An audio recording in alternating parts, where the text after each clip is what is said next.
Hey, what's up? This is Amber here. This video is all about these shoes right here, the Nike Acronym collab Air Vapormax Moc 2, this particular colorway, the light bone black and Volt, also known as Johnny's Icy Passage. This is one of three colorways of this release. The other is a black and Volt version, and there's a stucco version as well, in a semi-staggered release. Now I say that because these initially all dropped at the same time in very limited quantities on the 26th of March on acronym.com. However, the wider release only applied to these. So these were the only ones that you could get on places outside of Acronym on 26th of March, and the wider release for the others will be occurring at the end of April and the end of May respectively. These three colorways retailed at £210, which I believe equated to $240, $220 to $240, that kind of price, and they seem to be reselling for not a massive amount more than that. Whether that will change in time or whether some of the other colorways will end up being more hyped remains to be seen, but currently it seems like you can get them a little bit over that retail price. But forgetting about the price side of things, let's talk about this shoe here specifically and what it looks like on foot. Now, Errolson Hugh said about these shoes that they pretty much didn't need anything doing to them silhouette-wise. If he did the traditional Acronym thing of sticking some zips on it or something, a la the Acronym Presto, then they would all be pretty much redundant because these go on super easily. So if the silhouette of the Air Vapormax Moc 2 is pretty much exactly the same as its non-Acronym counterpart,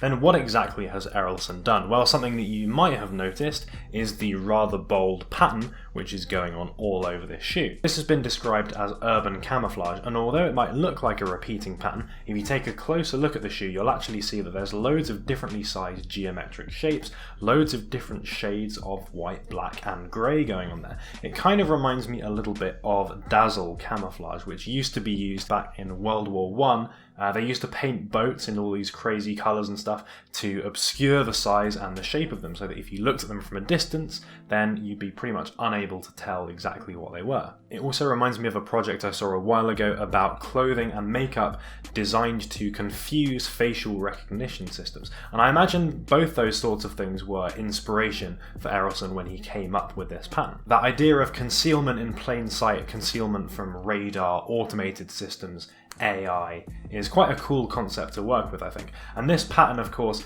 is also probably the most divisive aspect of this shoe. Just because it is so different to anything else out there, I cannot think of another shoe that has the same kind of styling that this one does. And I've got to admit, the first time I saw it, when I saw those leaked pictures that popped up online, I really did not like this pattern at all. But over time, the more that I saw it, and especially once I saw higher quality images, and once I actually got the shoe myself in hand, my opinion of that did definitely change. That's something actually that was in a GQ article, an interview with Errolson and of John Mayer, where they talk about that concept of when something pops up that's very different, that initially your reaction is just to hate it, and then you look at it a bit more and you kind of gain an appreciation for it. I think that's definitely something that is going to happen for people with this shoe. I'll stick a link to that down in the description, but the pattern is not the only thing that they've changed here. There's quite a few other little details which are definitely worth talking about. A key difference is the coated Vapormax sole over most of the bubbles. This is actually the first time that this has been done. Until this point, it's always been a transparent air unit on the bottom of the Vapormax. From what I've heard, although I've not really worn these enough for this to happen yet, is that that coating can chip away and come off quite easily, which is a little bit of a shame, to be honest, but I guess they didn't really have that many options for covering up that transparent sole. It does mean that you'll have to be a little bit careful when and where you wear these if you want to keep them nice and stop that coating from falling away.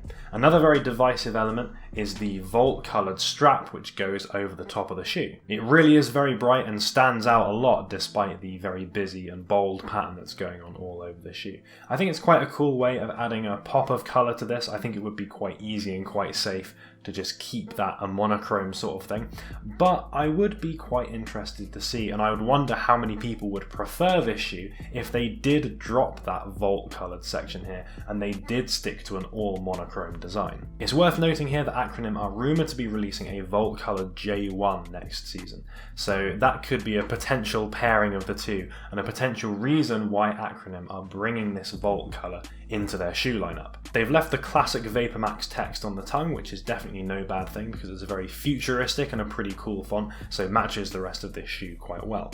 On the back of the shoe though, there's a few little elements which have been mixed up. Around the back on the outside edge there's an acronym logo alongside a teeny tiny little Nike tick, and directly on the back on the heel there is another little Volt coloured strip alongside the acronym logo which is placed sideways. This whole heel area has a reinforced coating on it, so that's going to give you a little bit of extra structure on the back of the shoe when you've got your foot in it, and it allows them to mess with this pattern even further and do some even more complex black and white geometric shapes. Some other nice touches on the insole: there is a long acronym logo which looks pretty cool, makes things look a little bit different to your usual, and on the underside, on the outsole, underneath the only transparent part of the Vapormax sole, there is an acronym logo which is just semi-visible through it. Now on to sizing. I've heard a few conflicting stories about sizing here, so I'm going to give my own input onto this matter. Some people have said true to size is the way to go, some people have said half a size down. I opted for half a size down on these ones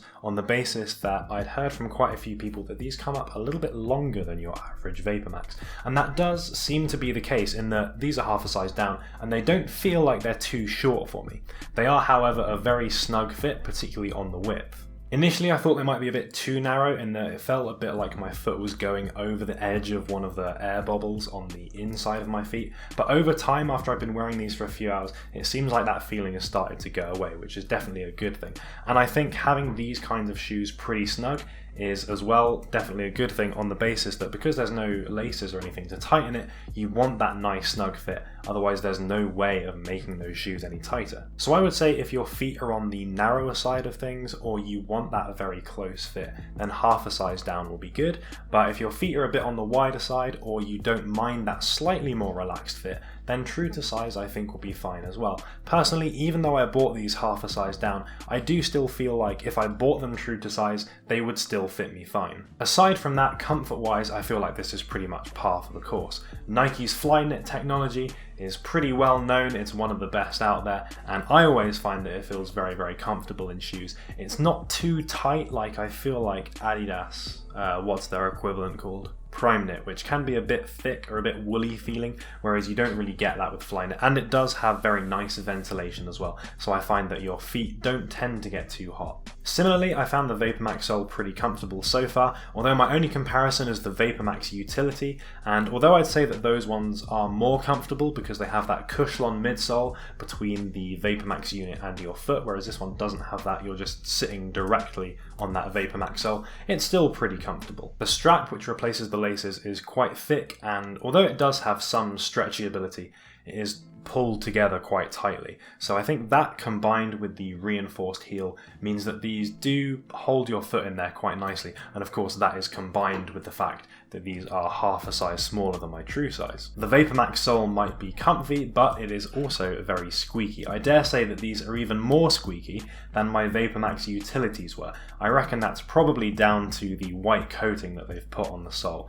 But like the Utilities, I'm hoping that these two will kind of reduce in their squeaking over time. A potential downside of these shoes is that styling them might be a little bit tricky. These are an incredibly futuristic pair of shoes, so you can put the corduroys away, you've really got to focus and look forwards for this one rather than back. From my own wardrobe, I feel like the ACG woven pants are the best option in terms of pants for these. I feel like having them cropped and a little bit more relaxed is the way to go, in that you want to give them a little bit of breathing room, you want to show them off a little bit because these are pretty flashy, but I think if you have something that's tapered or something that's cuffed or very slim, then it's effectively like an arrow pointing downwards to the shoes, and you really don't need to do that with these. I just feel like a wider pant makes things a little bit more chilled out. On the upper half, I feel like opting for those traditional, stealthy, all-black ninja techwear fits really allow this shoe to do the talking. It is very much a statement shoe, so there's certainly nothing wrong with going all black and keeping it relatively minimal,